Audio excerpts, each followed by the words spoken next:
Sveiki, nors spaudoje jūs rasit, kad Ramūnas Karbauskis meluoja, kad jisai nieko nežinojo atseit apie asmeninius Skvernelio veiksmus, kai jisai pardavė 25,01% Ignitis akcijų. Tačiau faktai rodo, ką kita, tai susijęs su labai dideliais energetikos projektais. Ir tie projektai vystomi net ne Lietuvoje. Štai Ignitis Renewables jau 2021 metais pasistato parką Silezijoje, Lenkijoje. Mūsų valstybės įmonė, padaryta ne visai valstybinė, Lenkijoje pasistato vėjo parką, bet mes vis girdim, kad mes perkam iš Lenkijos elektrą, patys iš savęs po to perkam elektrą. Ir dabar, kai atsijungėme nuo Brelio, tai tenais iš viso gaminam Lietuvoje. Ir klausimas, tai kaip su tuo Silezijos parku. Aš šitų faktų iš viso niekur negirdėjau, niekur nėra pristatoma, čia reikia pačiam pasidomėti. Pasidomėjau.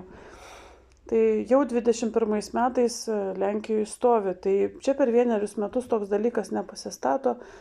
Reiškiasi, Lenkijai netiko, kad Lietuva valdys parką Lenkijoje. Matyt, netiko, kažkam netiko. Dabar vėjo parkas jūroje. Jūra šiaip negali būti privati nuosavybė, absoliučiai. Tačiau padaryta, kad Ignitis Renewables 51% projekto Ignitis Renewables, na, o Igničio grupė valdo tik tai 74,99%. Lietuva, visa kita įsiterpia Jungtinės karalystės institucijos, JAV institucijos, Šiaurės šalis ir štai 49% projekto vykdo Oceans Winds, valdyba sėdi Ispanijoje. Na, o projekto vadovė yra Danė. Ir kažkur dar googlini ir randi, kad Curonian Nord lygtais kažkaip į Daniją veda šitas projektas. Tai čia susiję su jūros kontrolė, nes aplink tokius objektus pasistatau 37 km nuo jūros kranto tokį objektą. Ir jeigu turiu ten procentą akcijų Ignityje, Danijos vyriausybė, pavyzdžiui, turi, neparašyta, kurios šalis, parašyta Šiaurės šalis. Ir tada apsauginė zona, ir tada galiu nepraleisti rusų laivo, galiu jį pasiųsti, aš pasistatau. Čia man labiau čia panašu susijęs su karu, kažkokie tai čia tokie manevrai gynybiniai, kad įtraukti tas užsienio, tas vyriausybės visokias, kad bent procentą turėtų ir galėtų aiškinti, kad jūra mano, suprantat? Nes dabar okupaciniai rusai iš viso sakė, peržiūrės tą sutartį, kur atidavė tenais Suomijai ir Estijai, ten leido kažkokias tai juostas turėti, iš vis panaikins ir bus ten jų ir viskas, kai nepraleido to laivo.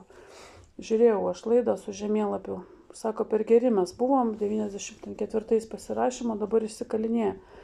Tai čia 37 kilai už kranto juostos, pasistatau vėjo parką, Lietuvos įmonė, kuri ne Lietuvos, paskui KEM 9, matai kaip 51, KEM 9, Paluckas irgi žinojo šitos procentus visus, KEM 9 stato kažkokia tai bendrovė, Ispanijoje, Headquarteriai, Velneš, kažkas yra viešinės, kad Ispanijos kažkokia įmonė. Ir jie taip viską susiplanavę, jie čia poveikio vertinimas, čia gausime statybos leidimus. Ir matyti, negausite statybos leidimų, nes jūra negali priklausyti privačioms bendrovėms. Na ir kai ten sėdi tas žarninės laidas kuria apie korporacijas ir nesugeba paaiškinti, kaip jos veikia, tai štai aš jums paaiškinsiu.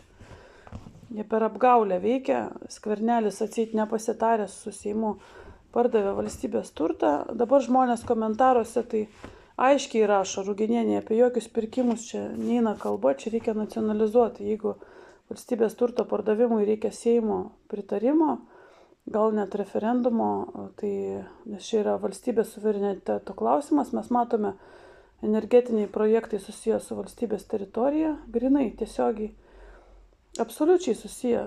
Į valstybės teritoriją, į jūros zoną įsiterpia